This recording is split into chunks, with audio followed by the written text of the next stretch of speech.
نحمده ونصلي على رسوله الكريم. أما بعد فأعوذ بالله من الشيطان الرجيم. بسم الله الرحمن الرحيم. ما كان محمد أبا أحد من رجالكم ولكن رسول الله وخاتم النبيين. قال رسول الله صلى الله عليه وسلم: أنا خاتم النبيين لا نبي بعدي. صدق الله العظيم وصدق رسوله النبي الكريم. یا رب صلی وسلم دائما ابدا على حبیبک خیر الخلق كلهم هو الحبیب الذي ترجى شفاعته لكل هول من الاهوال المقتحم.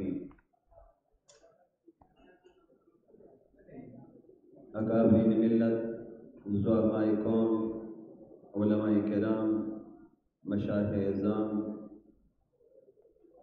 میڈیا کے electronic media, print media, social media کے میرے بہت محترم رفقا، میں سب سے پہلے اتحاد ملت اسلامیہ اور ان کے روح رواں جناب عبدالوارث گل صاحب اور ان کے رفقا کو آج کی اس اہم آل پارٹیز کانفرنس کے انعقاد پر دل کی گہرائیوں سے مبارکباد پیش کرتا ہوں.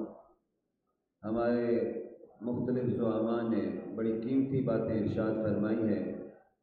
مجھے بھی حکم دیا وقت کے اختصار کے مد نظر انتہائی مختصر انداز میں آپ کے سامنے چند باتیں پیش کرنا چاہوں گا. آج یہ جو گلدستہ ہمارے ان احباب نے سجایا ہے، یہ گلدستہ سن 53 میں بھی سجا، سن 74 میں بھی، سن 84 میں بھی، اور بعد میں بھی جب بھی ضرورت پڑی ہمارے اکابرین، ہمارے علماء ایک پلیٹ فارم پہ ہمیں متحد اور متفق نظر آئے. اس حوالے سے ریکارڈ موجود ہے. سن 53 کی تحریک، سن 74 کی تحریک، پھر آگے 84، پھر اس کے بعد مختلف ادوار میں پاکستان کی قومی اسمبلی اور پارلیمنٹ کے فورم کسی سے ڈھکے چھپے نہیں. یہاں دانشور حضرات بھی بیٹھے ہوئے. ایک بات جو سب سے اہم قادیانیت کی طرف سے کہی جاتی ہے کہ سن 74 میں جو فیصلہ ہوا تھا وہ فیصلہ جبر کی بنیاد پر ہوا تھا، حالانکہ وہ حقائق کے بالکل برعکس بات کہتے ہیں. سن 74 میں فیصلہ جبر کی بنیاد پہ نہیں، دلائل کی بنیاد پر ہوا تھا. ہمارے یہاں زعماء بیٹھے ہوئے، علماء بیٹھے ہوئے. جناب ذوالفقار علی بھٹو اس وقت وزیر اعظم تھے. وزیر قانون جناب عبدالحفیظ پیرزادہ تھے. اٹارنی جنرل جناب یحییٰ بختیار تھے. یہ ہمارے وکلاء حضرات اس بات کو جانتے ہیں. میں چیف جسٹس صاحب سے بھی اس موقع پر یہ بات کہوں گا کہ چیف جسٹس صاحب، آپ اپنا نام آئیے میدان میں اتر کر اس فہرست میں لکھوائیے جس فہرست میں ذوالفقار علی بھٹو آپ کو نظر آئیں گے. آپ اپنا نام لکھوا کے جائیے. آپ دنیا کو، امریکہ کو خوش نہ کیجیے. امریکہ کبھی بھی خوش نہیں ہوگا. اس نے پاکستان کو کنٹرول کرنے کے لیے IMF اور ورلڈ بینک بنا کر ہمیں جب وہ قرضے دیتے ہیں تو ان قرضوں کی بنیاد پر بھی ہمارے مذہبی معاملات میں مداخلت کرتے ہیں، ہمارے تعلیمی میدان میں بھی مداخلت کرتے ہیں. یہ تمام حضرات اس بات کو خوب جانتے ہیں. ہمیں اس حوالے سے پالا پڑتا رہا اور آج IMF قرضے دے کر ہماری نسلوں کو بھی غلام بنا رہے ہیں. لیکن ایک بات یاد رکھیے کہ پاکستان کا بسنے والا مسلمان جس کے دل میں اللہ کی توحید اور نبی آخر الزمان کے لیے ختم نبوت کا عقیدہ موجود ہے، وہ اللہ کی قسم چٹنی کے ساتھ تو روٹی کھا لیں گے لیکن اپنے ایمان کا کبھی بھی سودا نہیں کریں گے. یہ پاکستان کا ماضی بھی گواہ ہے، حال بھی گواہ ہے، اور مستقبل بھی ضرورت پڑی تو انشاءاللہ العزیز گواہ بن کر دنیا کو دکھائے گا. قادیانیت کی طرف سے کہا جبر کی بنیاد پر، اور یہ قادیانی ہی خود جناب ذوالفقار علی بھٹو کے پاس گئے تھے.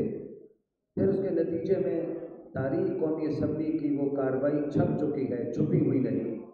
13 دن تک دلائل کی دنیا میں گفتگو ہوئی. یہ شواہد ہے. اللہ رب العزت نے ہمارے اکابر کو چنا. مفکر اسلام حضرت مولانا مفتی محمود، حضرت مولانا شاہ احمد اورانی، جناب پروفیسر غفور احمد، مولانا عبدالحق جیسی شخصیت اس وقت قومی اسمبلی میں موجود تھی. اٹارنی جنرل 13 دن تک قادیانیت کے جوابات دیتے رہے۔ یہ میں میڈیا کے حضرات سے خصوصی طور پہ یہ بات کہنا چاہتا ہوں۔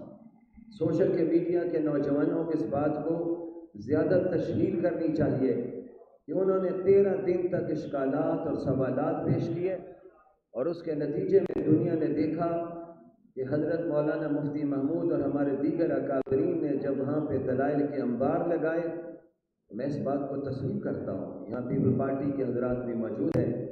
یقیناً اللہ رب العزت نے یہ فیصلہ بھٹو صاحب کے دور میں کروایا، لیکن ایک بات حقیقت ہے، جیسے آج کہا جاتا ہے کہ یہ ملا کا کام، ملا ٹھیکیداری کرتا ہے۔ نہیں بھائی، ملا چوکیداری کرتا ہے۔ ملا چوکیداری پارلیمنٹ میں بھی کرتا ہے، پارلیمنٹ سے باہر بھی کرتا ہے، اور آج بھی آپ کو یہ چوکیداری کرتے ہوئے نظر آ رہے ہیں۔ یہ الفاظ ہمارے اکابرین بھی کہتے تھے، اور مولانا فضل الرحمان بھی یہ کہتے ہیں کہ ہمارا کام چوکیداری کرنا ہے۔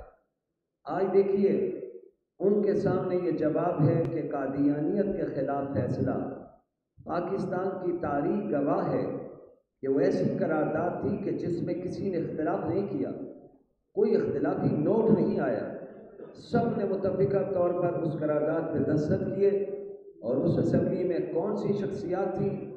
ساری دنیا اس بات کو جانتی ہے، خان عبد الولی خان جیسے لوگ تھے، جناب غوث بزرجو جیسے لوگ تھے، مینڈک صاحب جیسے لوگ تھے، لیکن سب نے یہ جملہ کہا کہ علماء نے جو ہمیں بات سنائی ہے، ہم اس کی بنیاد پر علماء کے فیصلے کے ساتھ کھڑے ہیں، ان کے فتوے کے ساتھ کھڑے ہیں۔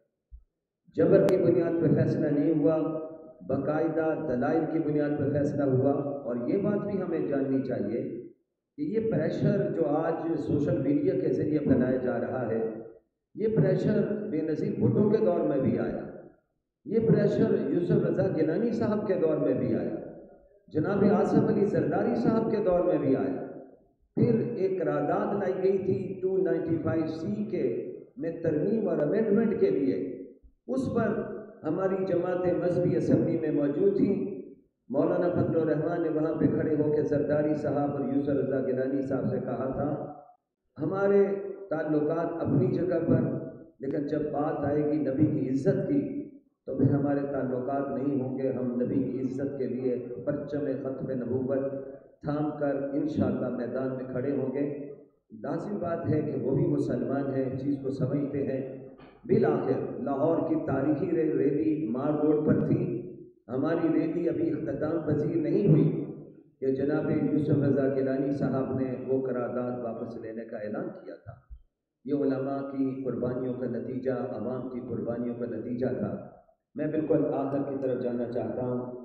میں یہاں پہ گزارش کرنا چاہوں گا کہ آئیے ان حالات میں، جب کہ پاکستان میں ایک کیس سپریم کورٹ کے پاس موجود ہے، فیصلہ محفوظ کر دیا گیا ہے۔ جناب چیف جسٹس صاحب فائد عیسیٰ صاحب ایک بات کو سمجھ لیجیے، سیاست اپنی جگہ پر، سیاست کے میدان میں اختلاف بھی ہوگا، اسی حال میں بیٹھے ہوئے لوگ مختلف سیاسی سوچ رکھتے ہوں گے، لیکن ایک بات کو ذہن میں رکھیے، ہم سیاست میں ایک دوسرے سے اختلاف کر لیں گے، لیکن نبی کی ختم نبوت پر ہم آپ کو انشاءاللہ ایک چھت کے نیچے اتحاد کرتے ہوئے نظر آئیں گے۔ آپ کو فیصلہ آئین کو سامنے رکھ کر دینا ہوگا۔ آئین نے ان کے بارے میں فیصلہ جبر کی بنیاد پر نہیں، دلائل کی بنیاد پر دیا ہے۔ اور پھر آج جب آپ نے خط لکھا تو پاکستان کے ان اداروں نے مشترکہ طور پر آپ کو جواب دیا ہے کہ ہم اس بات کو واضح کرنا چاہتے ہیں، قادیانیت کا اسلام سے تعلق کوئی نہیں۔ قادیانی سب سے پہلے، دانشور حضرات بھی بیٹھے ہیں، ہم ان سے بھی کہتے ہیں، قادیانی سب سے پہلے آئین کو تسلیم کریں، پاکستان کے دستور کو تسلیم کریں، پاکستان کی عوام کے فیصلے کو تسلیم کریں۔ 53 کی اتنی بڑی تحریک چلی، کبھی کسی نے قادیانی کے گھر کی طرف پتھر بھی اٹھا کے نہیں مارا۔ 74 کی تحریک چلی، کسی نے میدان میں اتر کر ان کے خلاف عملی میدان میں کوئی کام کرنے کی کوشش نہیں کی۔ لیکن ایک بات بہت واضح ہے، ہمیں نبی پاک صلی اللہ علیہ وسلم کی عزت، رب کعبہ کی قسم، ہمیں ماں باپ سے بھی زیادہ عزیز ہے۔ اگر ہم ماں باپ کی عزت کے لیے لڑنا جانتے ہیں تو پھر یاد رکھیے ہم نبی کی عزت کے لیے اس سے آگے بڑھ کر لڑنے کے لیے تیار ہیں۔ میں بالکل آخر میں جملے کہنا چاہتا ہوں، آج پاکستان مشکل حالات میں، ان مشکل حالات میں بھی ہم یہاں سے اسی ٹیبل سے یہ اعلان کرنا چاہتے ہیں، جہاں پہ ہم غزہ کے مجاہدین کے ساتھ کھڑے ہیں، اور جناب وزیر اعظم شہباز شریف صاحب اگر امریکہ کی طرف سے ایک ریزولیشن پاکستان کے انتخابات کے حوالے سے آئے، باوجود کہ ہم بھی اس حوالے سے بہت سے تحفظات رکھتے ہیں، لیکن ہم نے اس قرارداد کی حمایت نہیں کی، کیونکہ ہم نے اس کو امریکہ کو پاکستان کے معاملات میں مداخلت قرار دیا ہے۔ اگر اس کے حوالے سے آپ پاکستان کی قومی اسمبلی سے ایک متفقہ قرارداد پاس کرواتے ہیں تو پاکستان کے مذہبی معاملات میں جب امریکہ مداخلت کرے تو آپ کا حق بنتا ہے کہ آپ اس حوالے سے بھی قرارداد منظور کروا کے امریکہ کو جواب دیں کہ پاکستان کی قومی اسمبلی اپنے مذہبی معاملات میں، جہاں سیاسی معاملات میں آپ کو مداخلت کی اجازت دینے کے لیے تیار نہیں، وہ پاکستان کے مذہبی معاملات میں اور خصوصاً حساس معاملات میں، جس سے سب سے بڑا مسئلہ ختم نبوت کا ہے، اس میں بھی مداخلت کی اجازت نہیں دیں گے۔ ہم یہاں پہ واضح کرنا چاہتے ہیں، ہم ختم نبوت کے لیے ایک ہیں، ہم حماس کے مجاہدین کو بھی پیغام دیتے ہیں آج کے فورم سے کہ آپ میدان میں ڈٹے ہوئے، پاکستان میں لاکھوں کے اجتماعات کیے گئے، تمام مذہبی جماعتوں نے کیے، بشمول جمعیت علماء اسلام، جماعت اسلامی، علامہ ساجد میر، دیگر تنظیموں نے، جماعت اسلامی نے۔ آج ہم واضح کہنا چاہتے ہیں کہ بدقسمتی سے اگر عالم اسلام سویا ہوا ہے، لیکن پوری دنیا کا مسلمان جاگ رہا ہے۔ میں عالم اسلام کے لیڈروں سے بھی کہتا ہوں، تمہاری غیرت کہاں گئی کہ امریکہ کا عیسائی، یورپ کے عیسائی تو حماس کی حمایت کے لیے نکلے، لیکن آپ کوئی عملی قدم نہیں اٹھا سکے۔ ہم ان کی حمایت کا اعلان کرتے ہیں، ہم دنیا